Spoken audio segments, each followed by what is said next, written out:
Mark in the front. Steve, Mark Schwartz, ESPN. I'm wondering if you could take me back to your playing days, and I'm thinking mostly of Michael, but could be anyone.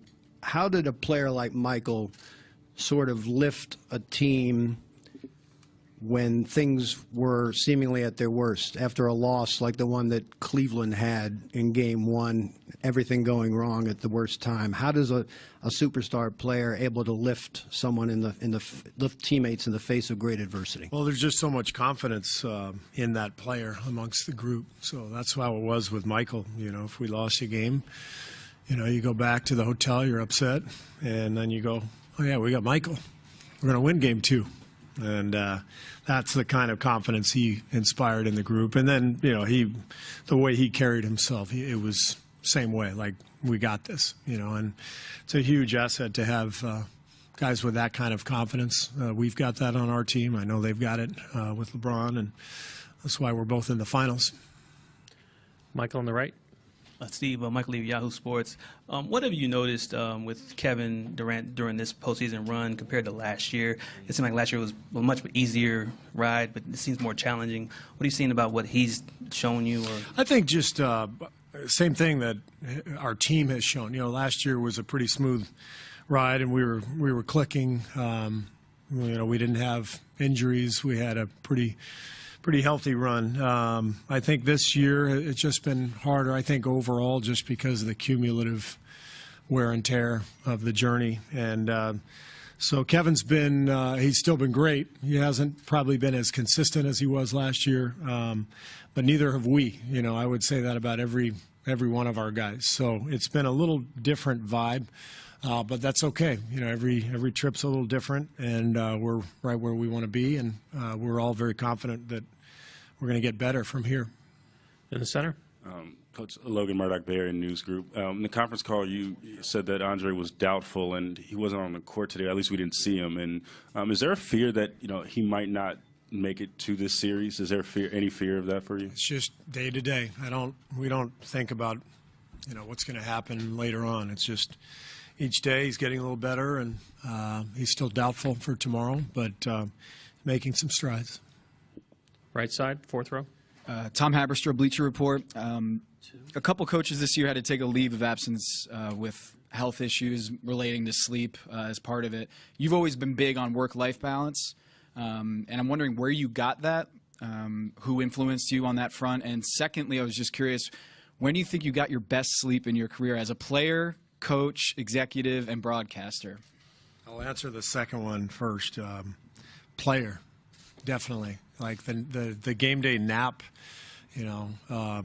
My good friend Judd Bushler, who just recently became an assistant coach for David Fizdale in New York. He left the Lakers. He joined the Knicks. And when Judd retired, I said, "You missed the game?" He said, "I missed two things: naps and per diem." And so that's the right answer.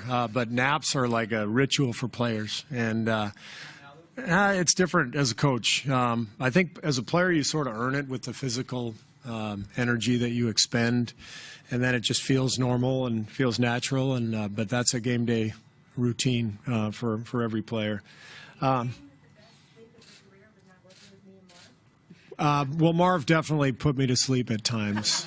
Yeah, but first part of the question was work-life balance. I think Phil and Pop made a big influence on me. You know, I think when I was a player, I kind of wondered if coaches were like holed up in their office all night, sleeping on the cot. I wasn't exactly sure how it worked. And both those guys had such diverse interests outside of the game. And, you know all the stories about both of them. And I think seeing how interesting they both were, and how devoted to their families they were and their kids, and how interested they were in our lives, what besides just what was going on in basketball. I think they really influenced me. And then when I became a coach, I was obviously lucky. We had a lot of talent, but it's evident pretty quickly that there's only about 5 or 6 ways to guard the screen and roll, and if you think you're going to find another one by being in your office at 11 o'clock at night, you're mistaken. So you gotta put the work in, but you gotta have a good life too. Ann up front. Ann Killian, San Francisco Chronicle. One of the talking points since Game 1 has been that with that performance by LeBron and the way it ended, that the Cavs might be very deflated. And as in your experience as a player and a coach, just what are you expecting to see from your opponent tomorrow night? Well, I know it's not the exact same team, but we had them down 3-1 a couple of years ago, and they might have been deflated, and they came back and won. So we're expecting another great effort from them, and we've been through this too many times. We beat Houston on the road in Game 1, and the narrative was, the series is over. And it seems to always be that way. There's just overreaction after a game. And not blaming all of you in this room. It's the other media people who are out on the floor. Those guys don't get it. You guys get it. It's one game, and the series changes with each game, and so all we've done is 1-1, and we're on to the next one. Tim on the left side. When you went over the tape, obviously LeBron scored 51, but were you generally okay with the looks you gave up? Do you think they were challenged most of the time, or were you upset with some of those looks? With him in particular? Yeah. Okay with some of them. I didn't think we made him work hard enough, though. I thought everything was smooth sailing for him. And, it's one thing to have a philosophy where you're going to say, hey, we're going to, make this guy beat us and shut everybody else down. You can have that philosophy in general.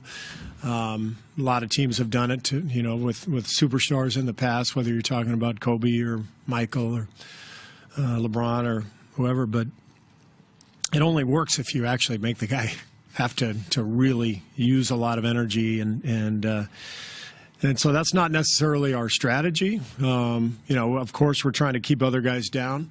But we've got to make them work harder in general. I thought our defense was subpar the other night. When you say make it harder or make him, is that more into him? Is that generally what you think when you say make it harder? Yeah, I mean, we've studied, the sets that they like to run, and so you get to a certain set, you've got to, know when to put pressure on them, when to back off. And it's kind of typical in a series. The first game, you sort of feel it out. And then you start to get more comfortable, but yeah, we got to put more pressure on him. We can't, just sit back and let him pick us apart. Ryan Gorsey, San Francisco Examiner. Is Kevin one of those guys where you go back to the hotel and you're like, okay, we have him, we'll be fine, and then a day after after he has a game like he had in Game 1, what do you see out of him in practice? Yes, Kevin is one of those guys. Ultimate confidence guys, when he's on your side. You think back to Game 7 against Houston, all those shots he hit down the stretch. There's, not many people on earth who can do, what he can do under pressure in the playoffs. So he's an unbelievable talent and safety valve anytime we need him to get a bucket. He's focused. He knows he didn't play very well in Game 1. He's excited for Game 2. Those 5 assists that he got, can that help a guy maybe get a little more consistent, a little more confident, even if his shot's not falling? Kevin's a great all-around player. I mean, he's going to fill up the stat sheet, and he did pass the ball well. I'm not sure a player of that caliber, requires something, an assist to get him going. I think he's got a lot going for him already. Anthony Schmidt with The Athletic. Could you contrast the defensive challenges for Kavon in this series and Jordan Bell in this series compared to Houston when it was on the island versus Harden? Now it's LeBron, it's Love at times. Yeah. Well, I think not just for Kavon, but for all of our bigs. The last series was about one-on-one isolation defense and then containing the dribble, step back threes or, contain the dribble and defend without fouling. And it was, repetitive. Our guys got used to that. This is different. When you get switched on to LeBron, he's different from Harden. He's going to look to pass, early in a possession. They're running a lot of sets, really good sets where they isolate him, but then you got Corver on a pin down, or you got Love off of a curl, and so there's more going on around that isolated player for the most part with Cleveland, and LeBron obviously such a great passer. He's gonna try to pick you apart. Thank you, Coach.